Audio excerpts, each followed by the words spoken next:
다 같이 묵상 기도드림으로 주일 오후 예배를 하나님께 올려드리겠습니다.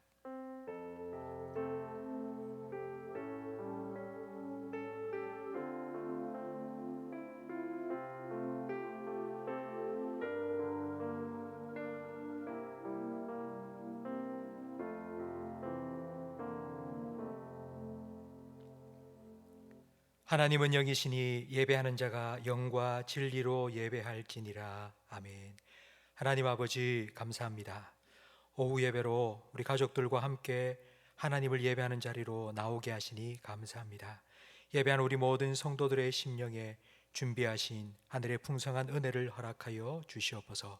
예수님 이름으로 기도합니다. 아멘. 찬송가 96장 함께 찬양드리겠습니다.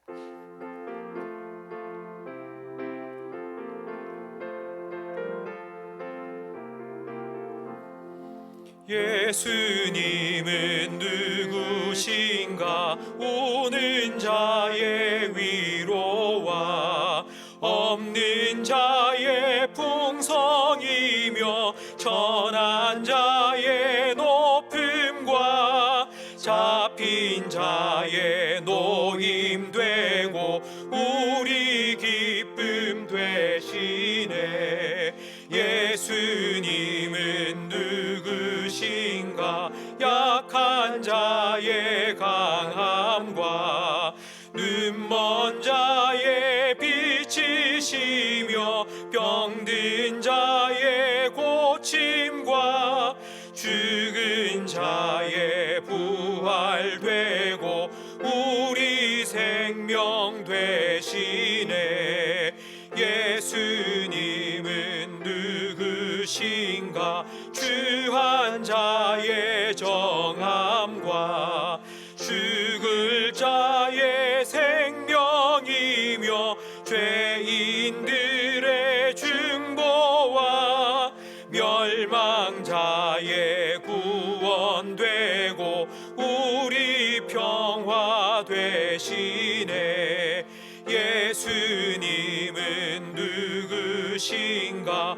온 교회의 머리와 온 세상의 구주시며 모든 왕의 왕이요 심판하실 주님 되고 우리 영광 되시네. 성경 말씀 요한복음 11장 말씀입니다. 신약 성경 165면입니다. 요한복음 11장 17절부터 27절까지 한 절씩 교독하겠습니다. 예수께서 와서 보시니 나사로가 무덤에 있은지 이미 나으리라. 베다니는 예루살렘에서 가깝기가 한 오리쯤 되매 많은 유대인들이 마르다와 마리아에게 그 오라비의 일로 위문하러 왔더니 마르다는 예수께서 오신다는 말을 듣고 곧 나가 맞이하되 마리아는 집에 앉았더라. 마르다가 예수께 여짜오되 주께서 여기 계셨더라면 내 오라버니가 죽지 아니하였겠나이다. 그러나 나는 이제라도 주께서 무엇이든지 하나님께 구하시는 것을 하나님이 주실 줄을 아나이다. 예수께서 이르시되 내 오라비가 다시 살아나리라. 마르다가 이르되 마지막 날 부활 때에는 다시 살아날 줄을 내가 아나이다. 예수께서 이르시되 나는 부활이요 생명이니 나를 믿는 자는 죽어도 살겠고 무릇 살아서 나를 믿는 자는 영원히 죽지 아니하리니 이것을 내가 믿느냐. 함께 읽습니다. 이르되 주여 그러하외다. 주는 그리스도시요 세상에 오시는 하나님의 아들이신 줄 내가 믿나이다. 아멘. 특송 시간입니다. 노광명 목사님 가정 하나님께 찬양으로 영광 돌리겠습니다. 인사 안녕하세요. 시작. 하나님이 세상을 이처럼 사랑하사 독생자를 주셨으니 이는 그를 믿는 자마다 멸망하지 않고 영생을 얻게 하려 하심이라. 요한복음 3장 16절 말씀. 아멘.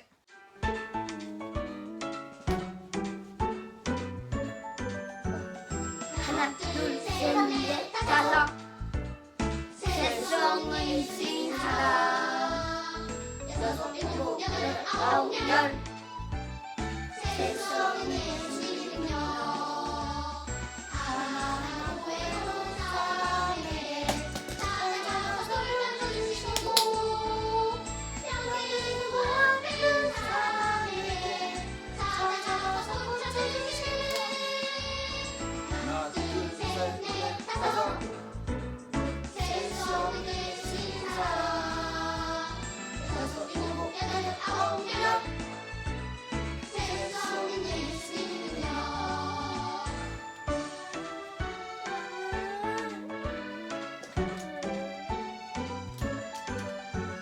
하나 둘셋넷 다섯 새송이 신 사람 여섯 일곱 여덟 아홉 열 새송이 신녀 하나 외로운 사람에게 찾아가서 돌봐주시고 평일과 믿은 사람에게 찾아가서 고쳐주시네 하나 둘셋넷 다섯 새송이 신 사람 여섯 일곱 여덟 아홉 열 새송이 신녀 은혜로운 찬양 감사드립니다. 이어서 박향일 집사님의 간증을 듣겠습니다. 안녕하세요. 박양일 집사입니다. 먼저 저를 이 자리에 세워주신 하나님께 감사를 드립니다. 2년 전 성서 유니온 박동진 목사님을 모시고 말씀 묵상 특강을 들었을 때는 순종하고 싶은 마음이 크지 않았습니다. 왜냐하면 말씀을 읽기만 하는 것이 아니라 묵상과 요약, 기도하는 새로운 신앙 훈련이 저에게 어렵게만 느껴졌기 때문입니다. 그런데 그해 12월 새가족부 목사님께서 새가족 부원들과 함께 말씀 묵상을 시작하자고 말씀을 하셨습니다. 묵상한 내용을 다 안 올려도 좋으니 매일 말씀을 묵상한 후에 그날의 큐티책 사진만 올려보자고 하셔서 조금 덜 부담스러운 마음에 새로운 도전을 해볼 용기가 생겼습니다. 처음에는 요약하는 것도 기도하는 것도 서툴렀습니다. 그래서 중요한 내용이나 은혜 받은 말씀에 밑줄을 긋는 것에만 집중하였습니다. 하지만 담임 목사님의 매일 만나를 통해서 성경의 흐름과 배경을 들은 후에 큐티를 하니 말씀에 대한 이해도 잘 되고 묵상이 쉬워졌습니다. 그리고 시간이 흐르면서 말씀 묵상의 시간이 점점 더 깊은 기도의 시간으로 바뀌기 시작했습니다. 하나님께서는 말씀을 통해 저에게 여러 가지 기도의 제목들을 주셨는데 특별히 가정에 대해서 더 기도하게 하셨습니다. 가정 안에서 먼저 믿는 자로서 여전히 부족한 부분이 많이 있지만 하나님께서 저를 점검과 같이 단련시켜 가시며 저를 통해 놀라운 일을 이루실 것을 믿습니다. 무엇보다 코로나로 인한 어려운 시기를 맞이하기 전에 우리 교회가 말씀 묵상을 하며 시간들을 보내게 하신 하나님께 감사드립니다. 말씀 묵상은 일상에서 만나는 여러 가지 문제나 가족의 구원 문제, 자녀들 문제에만 집중하지 않고 계속 하나님을 바라보며 하나님께 기도하게 만들어 줍니다. 저는 그렇게 하나님께 기도하며 살아가는 인생 가운데 두려움은 사라지고 온전히 하나님의 일하심을 보게 될 것이라 믿습니다. 때론 말씀 묵상을 쉬고 싶은 날도 있었지만 말씀 묵상을 위해 함께 애쓰며 자원하여 선물로 서로를 섬긴 새가족부가 있었기에 포기하지 않을 수 있었던 것 같습니다.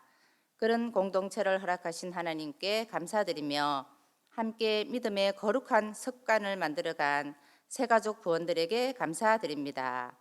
저는 말씀 묵상을 통해 가장 큰 유익이 하나님께 매일 정해진 시간을 드리고 하나님과 교제한다는 것입니다. 이 기쁨의 시간을 우리 모든 성도님들도 함께 누리시기를 소망합니다. 매일 말씀 묵상하며 기도하며 은혜의 발걸음을 걸어가는 우리 교회가 되길 소망합니다. 감사합니다. 매일 말씀 묵상으로 하나님의 인도하심과 은혜를 누리며 살아가시는 우리 박양일 집사님의 간증이 우리 모든 성도님들의 간증이 되기를 바랍니다. 오후 예배에 오신 성도 여러분, 하나님의 은혜와 사랑과 평화가 여러분의 마음과 가정에 가득하기를 축복합니다. 일평생 살아가면서 우리가 가장 많이 하는 일 중에 하나가 선택과 결정입니다. 우리는 늘 무엇을 할 것인지 선택하고 결정합니다. 무엇을 하겠다고 결정하고 나면 다 끝난 것이 아니라 더 중요한 선택이 남아 있습니다. 언제 할 것인지를 결정해야 합니다. 다이어트를 하자. 그래, 결심했어. 좋습니다. 그러나 언제 할 것인지가 중요합니다. 다이어트는 늘 내일 미루다가는 할 수가 없습니다. 어릴 때 많이 들었던 말 중에 하나가 모든 일에는 때가 있다. 공부도 때가 있다. 공부할 때를 놓치면 공부 못한다. 라는 말을 참 많이 들었습니다. 성경에도 때가 있다고 말씀합니다. 전도서 3장에 보면 범사에 기한이 있고 만사에 다 때가 있다. 심을 때가 있고 뽑을 때가 있으며 울 때가 있고 웃을 때가 있고 잠잠할 때가 있고 말할 때가 있다고 말씀합니다. 때가 중요하다는 것을 보여주는 아주 재미있는 성경 구절이 있습니다. 잠언 27장 14절 말씀인데 우리 함께 읽어보겠습니다. 이른 아침에 큰 소리로 자기 이웃을 축복하면 도리어 저주같이 여기게 되리라. 아멘. 축복은 좋은 것입니다. 그러나 때가 잘못되면 축복이 저주같이 들립니다. 모든 일에는 때가 있습니다. 인생은 타이밍입니다. 타이밍을 잘 잡으면 좋겠는데 우리는 그 때를 분별할 수 있는 지혜가 없습니다. 왜냐하면 하나님께서는 사람에게 일의 시종을 알 수 있는 지혜를 주시지 않았기 때문입니다. 왜 하나님께서 주시지 않았냐 하면 우리가 하나님께 늘 묻고 하나님을 의지하며 살아가도록 하기 위함입니다. 오늘 본문에는 사람의 때와 하나님의 때가 다름을 보여줍니다. 나사로가 병들었습니다. 누이인 마르다와 마리아는 예수님께 사람을 보내 나사로가 병들었으니 빨리 와 달라고 소식을 전했습니다. 하지만 오늘 우리가 함께 읽은 17절 말씀에 보면 예수님은 나사로가 죽고 장례를 치른 지 나흘이나 지나서 오셨습니다. 이스라엘은 더운 곳입니다. 그래서 부패가 빨리 진행됩니다. 사람이 죽으면 죽는 그날 장례를 치릅니다. 4일이나 지났기 때문에 11장 39절 말씀처럼 이미 부패하는 냄새가 날 정도로 이미 많이 몸이 상했습니다. 마르다는 늦게 오신 예수님을 맞이하면서 21절에 예수님께 이런 말을 했습니다. 우리 함께 읽어보겠습니다. 마르다가 예수께 여짜오되 주께서 여기 계셨더라면 내 오라버니가 죽지 아니하였겠나이다. 이 말 속에는 믿음이 들어있긴 있습니다. 예수님 조금 일찍 오셔서 오라버니가 좀 아플 때, 죽지 않았을 때 예수님 기도해 주셨다면 나았을 텐데, 죽지 않았을 텐데 라는 그런 믿음이 담겨 있기는 있습니다. 하지만 동시에 원망이 섞여 있습니다. 예수님 너무 늦게 오셨습니다. 예수님이 늦게 오셔서 타이밍을 잘 맞추지 못했기 때문에 제 오라버니 나사로가 죽었습니다 라는 것입니다.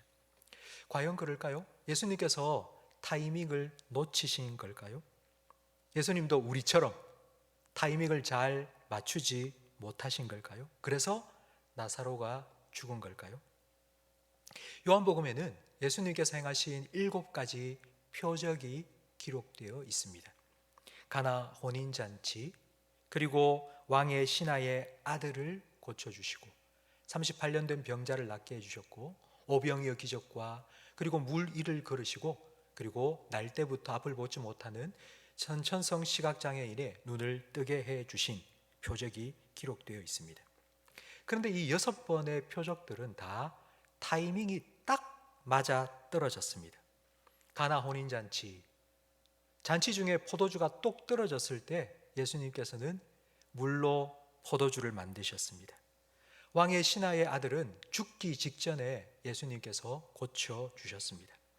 38년 된 병자는 오랜 기다림 속에 지쳐서 포기하기 전 예수님이 그를 찾아가 낫게 해 주셨습니다. 오병이어는 예수님의 말씀을 듣다 무리들이 배가 고파 기신할 때쯤 예수님께서는 기적을 행하여 주셨습니다. 물 위를 걸으신 이 기적은 배를 타고 가던 제자들이 풍랑을 하여서 고생하고 있을 그때에 예수님께서 물 위를 걸어 제자들에게 가셨습니다. 맹인의 눈을 뜨게 하신 것도 바로 하나님이 하시는 일을 나타내야 될 바로 그때에 이 기적을, 이 표적을 나타내신 것입니다. 다 기가 막히게 타이밍을 맞추어서 이 표적을 행하셨습니다. 그런데 이렇게 타이밍을 잘 맞추신 예수님께서 왜 마지막 7번째 표적을 행하실 때는 타이밍을 놓치신 걸까요? 나사로가 죽었고 그리고 장례를 지낸 지 나흘이나 지나서 오셨을까요? 마르다가 말한 것처럼 왜 이제 오십니까? 왜 이렇게 늦었습니까? 미리 알려드리지 않았습니까?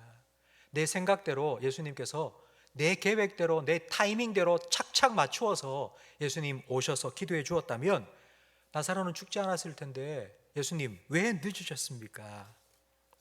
과연 예수님 왜 늦으신 걸까요? 예수님 뭐 급한 일이 생기셨습니까? 아니면 오는 길이 막혔을까요? 천재지변이 일어났습니까? 무엇 때문에 예수님께서 늦으셨을까요? 그 이유가 11장 6절 말씀에 나옵니다. 우리 6절 말씀을 함께 읽어볼까요? 나사로가 병들었다 함을 들으시고 그 계시던 곳에 이틀을 더 유하시고. 나사로가 병들었다는 소식을 듣고 바로 그 즉시 출발하실 수 있었습니다. 그러나 예수님께서는 이틀을 더 머무셨습니다. 의도적으로 예수님께서는 이틀을 머무셨습니다. 우리가 생각할 때 지금 바로 소식을 듣자마자 그 즉시 출발하는 게 최고의 타이밍이지만 우리 생각에는, 그러나 예수님의 타이밍은 그때가 아니었습니다. 예수님은 하나님의 시간표에 맞추어 모든 일을 하셨습니다. 그런데 우리는 우리의 시간표와 하나님의 시간표를 같이 대어놓고 비교를 하면서 하나님 이건 늦었어요, 이건 좀 빠른 것 같아요 라고 우리가 판단할 수 없습니다. 그런데도 우리는 하나님의 때를 기다리지 못합니다. 기다리지 못하는 조급함은 우리 삶에 하나님을 자꾸 밀어내고 그 자리에 나 자신을 앉도록 만듭니다. 사울이 왕이 되고 난 후 블레셋과 전쟁을 앞두고 있을 때 사무엘이 와서 이 전쟁할까 말까 하나님께 묻고 제사를 드리고 전쟁을 하려고 기다렸습니다. 그러나 약속한 7일이 지나도록 사무엘이 오지 않자 전쟁을 위하여 모여있던 백성들이 요동하고 흩어지기 시작했습니다. 상황이 통제가 되지 않자 사울 왕은 그래 내가 뭐라도 해야 되겠다 생각하고는 사무엘 대신 뚝딱 제사를 드리고는 싸우자고 백성들을 이끌고 나가려고 했습니다. 그때에 사무엘이 찾아왔습니다. 하나님의 때를 기다리지 못했던 사울 왕은 결국 하나님의 시간표에서 제외되고 말았습니다. 성도 여러분, 여러분의 머리털까지도 세시는 하나님께서 여러분의 삶의 모든 것들을 주관하고 계심을 믿으시기 바랍니다. 하나님의 뜻을 하나님의 방법으로 하나님의 때에 여러분의 삶에 이루어 가실 것입니다. 우리는 그 하나님의 때를 기다려야 합니다. 때로는 이 기다림 속에서 너무 늦는 것 같다, 마리아처럼 너무 늦으시는 것 같다, 이제는 끝난 것 같다, 이제는 더 이상 기대도 사라지고 다 포기하고 싶은 마음이 들 수도 있습니다. 마리아는 예수님께서 찾아오셔서 왜 늦게 왔습니까? 원망 섞인 말을 하고 난 후 22절의 말씀을 예수님께 했습니다. 22절을 함께 읽어보겠습니다. 그러나 나는 이제라도 주께서 무엇이든지 하나님께 구하시는 것을 하나님이 주실 줄을 아나이다. 도대체 마르다는 예수님께 무엇을 원했던 걸까요? 예수님 기도해 주세요. 그럼 하나님께서 다 응답해 주실 줄로 난 믿습니다. 마르다는 예수님께서 나사로를 다시 살려주실 것을 기대했을까요? 그렇지 않습니다. 24절 말씀에 보면 마르다는 나사로가 살아나는 것을, 부활할 것을 믿기는 믿지만 마지막 예수님이 재림하는 그 부활의 때에 살아날 거라고 그는 말했습니다. 그리고 39절에 보면 예수님께서 무덤 돌을 옮기라고 말했을 때 이미 죽은 지 나흘이나 되었습니다. 냄새납니다. 이미 부패했습니다. 라고 말했습니다. 이것을 보건대 마르다는 나사로가 다시 살아날 것이라는 기대를 요만큼도 갖고 있지 않았습니다. 그는 완전히 포기했습니다. 그렇다면 22절에 도대체 예수님께 뭘 기도해달라고 요구한 걸까요? 나사로는 죽었고 이제 가정을 이끌어갈 남자는 죽었고 이제 마르다와 마리아, 우리 둘, 여자 둘밖에 남지 않았으니 우리 여자 둘이 잘 살아갈 수 있도록 물질의 복도 좀 주시고 건강의 복도 좀 달라고 예수님 기도하시면 하나님께서 응답해 주실 것이라고 그렇게 요구한 것입니다. 예수님께서 어떻게 하셨습니까? 그에게 뭐 물질의 복을 주시고 뭐 건강의 복을 주셨습니까? 그렇지 않습니다. 예수님은 나사로를 다시 살려주셨습니다. 죽은 지 나흘이나 되어 냄새가 나는 나사로를 무덤에서 다시 불러주셨습니다. 성도 여러분, 이렇게 예수님께서 나사로를 다시 살릴 거라면 좀 일찍 오시지. 왜 나사로가 죽을 때까지 이틀이나 더 지체하셨고 나흘이나 지나서 찾아오셨을까요? 도대체 예수님은 무슨 계획을 가지고 계신 걸까요? 그 예수님의 계획이 무엇인지 요한복음 11장 4절에 나와 있습니다. 우리 함께 읽어보겠습니다. 예수께서 들으시고 이르시되 이 병은 죽을 병이 아니라 하나님의 영광을 위하며 하나님의 아들이 이로 말미암아 영광을 받게 하려 함이라 하시더라. 아멘. 하나님의 영광을 위함이고 그 하나님의 영광을 하나님의 아들 예수로 말미암아 받게 하기 위해서라고 말씀합니다. 다이아몬드에는 다이아몬드 자체에 영롱한 빛이 납니다. 다이아몬드는 다이아몬드 자체에 영광이 있습니다. 그러니까 하나님의 영광도 이와 비슷한 의미입니다. 하나님만 하실 수 있는 일을 행하심으로 하나님의 영광을 나타내십니다. 하나님께서 자기의 영광을 나타내시는 이유는 내가 이런 하나님이다 자랑하기 위해서가 아닙니다. 하나님의 영광을 드러내면 사람들이 그 영광을 봅니다. 사람이 하나님의 영광을 보면 그 영광에 반응합니다. 하나님의 영광이 드러날 때에 사람이 어떤 반응을 하는지 15절 말씀에 기록되어 있는데 15절도 함께 읽겠습니다. 내가 거기 있지 아니한 것을 너희를 위하여 기뻐하노니 이는 너희로 믿게 하려 함이라. 아멘. 요한복음의 마지막 7번째 표적, 죽은 나사로를 다시 살리신 표적을 통해서 제자들도 그리고 마르다와 마리아도 예수님을 믿게 하려 하심입니다. 제자들이나 마리아, 마르다는 이전에 이미 예수님을 잘 믿고 있었습니다. 그런데 이 표적을 통해서, 이 마지막 표적을 통해서 지금까지 믿고 있던 예수님이 아니라 또 다른 예수님, 더 큰 믿음을 그들이 갖게 되었습니다. 그 믿음이 어떤 믿음인지, 과연 이 표적을 통해서 제자들과 마르다와 마리아는 어떤 예수님을 믿게 되었는지 우리 25절 말씀을 함께 읽겠습니다. 예수께서 이르시되 나는 부활이요 생명이니 나를 믿는 자는 죽어도 살겠고 무릇 살아서 나를 믿는 자는 영원히 죽지 아니하리니 이것을 내가 믿느냐. 아멘. 병을 고쳐주시는 예수님, 이전까지도 많이 봤습니다. 38년 된 병자 고쳐주셨고요, 왕의 신하의 아들을 말씀으로 고쳐주셨고, 그리고 또 날 때부터 앞을 보지 못하는 시각장애인의 눈을 뜨게 해주셨습니다. 근데 병을 고치시는 예수님이 아니라 죽은 지 나흘이나 되어서 부패한 냄새가 나는 나사로를 다시 살리시는 예수님을 믿게 한 것입니다. 부활이요 생명이신 예수님을 믿도록 예수님께서는 이틀을 지체하시고 나흘이나 지나서 찾아오셨습니다. 성도 여러분, 여러분은 죽은 나사로를 다시 살리신 예수님을 믿으십니까? 그 예수님이 나의 생명이요 그 예수님이 나의 부활임을 믿으십니까? 혹시 마르다처럼 믿기는 믿습니다. 예수님이 재림하실 그날, 세상의 마지막 날 나는 부활할 겁니다. 그때 예수님께서 나를 다시 살려주실 겁니다. 그때 나는 부활하겠죠. 이런 믿음이 아니라 예수님께서 지금 내 생명이요 그 예수 그리스도 안에서 오늘도 나는 새로운 피조물로 살아갈 수 있음을 여러분 믿으십니까? 우리 성도들은 바로 예수님을 믿는 사람들이고 이 예수님을 믿는 믿음으로 살아가는 사람입니다. 예수님은 마르다의 절망을 소망으로 바꾸셨습니다.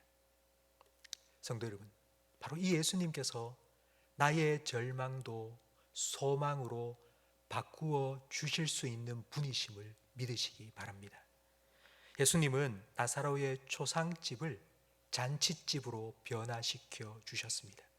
이 예수님께서 여러분의 가정에도 찾아오셔서 여러분의 가정에도 이 놀라운 부활의 역사를 이루어 주실 수 있음을 믿으시기 바랍니다. 그렇다면 지금 여러분 조금 힘든 일이 있다고 한숨 쉬지 마시고 준비한 일이 실패로 돌아갔다고 포기하고 낙심하지 마십시오. 믿음으로 주님 때를 기다리시기 바랍니다. 주님의 때가 우리의 생각과 우리가 원하는 때와 달라서 좀 늦어지고 더뎌진다 생각되더라도 여러분 낙심하지 마십시오. 그 기다림의 끝에서 우리를 기다리고 계실 예수님을 기대하시기 바랍니다. 죽은 지 나흘이나 된 나사로를 무덤 속에서 다시 살려내신 예수님, 그리고 십자가에 못 박혀 죽으시고 사흘 만에 다시 부활하신 그 예수님께서 여러분의 슬픔을 찬송으로, 여러분의 기도를 여러분의 감사로, 그리고 여러분의 절망을 소망으로 바꾸어 주실 것입니다. 이렇게 부활의 능력으로 여러분의 삶에 부활의 새 아침을 열어주실 주님을 기대하며 우리 함께 찬양 드리겠습니다. 전능하신 나의 주 하나님은 능치 못하실 일 전혀 없네.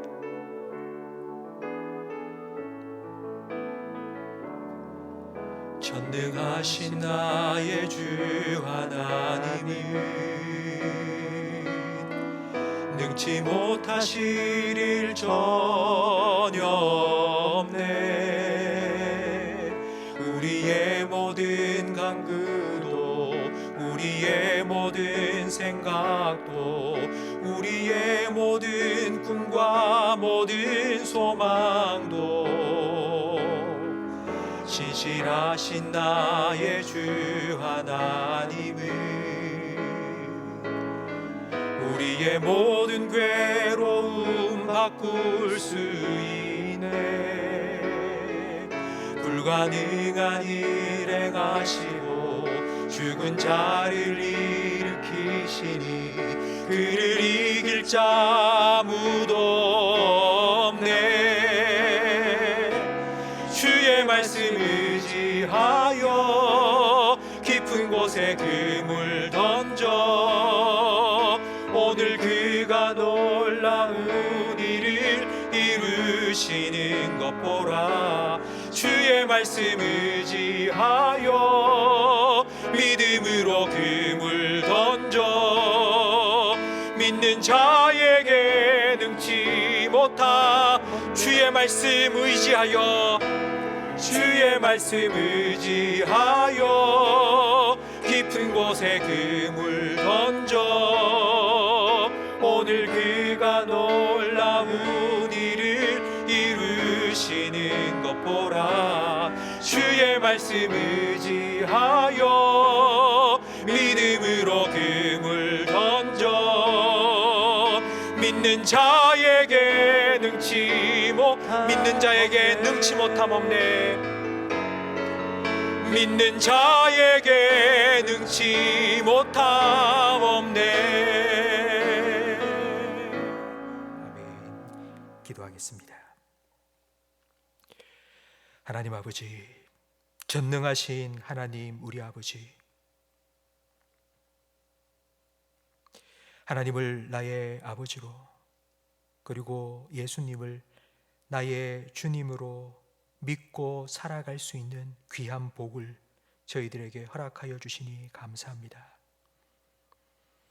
하나님께서 하실 일을 저희들이 기다리는 동안 우리의 마음이 주님으로 더욱 충만하게 채워지게 해 주시옵소서. 주님의 때에 주님의 영광을 우리에게 나타내 주시옵소서. 우리가 기도하며 기대한 것 이상으로 놀라운 하나님의 역사를 우리의 삶 가운데 나타내 주시옵소서. 우리 성도들의 눈물을 찬송으로 바꾸어 주시고 절망을 소망으로 변화시켜 주시옵소서. 그리하여서 우리의 입술에 하나님께서 이 일을 행하셨다고, 예수님께서 나에게 찾아오셔서 이렇게 내 삶을 변화시켜 주셨다고, 그와 같은 믿음의 고백과 간증들이 우리 성도들의 삶 가운데 날마다 넘쳐나게 해 주시옵소서. 예수님 이름으로 축복하며 기도합니다. 아멘. 우리 구주 예수 그리스도의 은혜와 우리 아버지 하나님의 사랑과 성령 하나님의 교통하심이 믿음으로 주님의 때를 기다리며 주님의 영광을 보기를 소망하며 다짐하는 모든 성도들 위해 영원토록 함께 있을지어다. 아멘.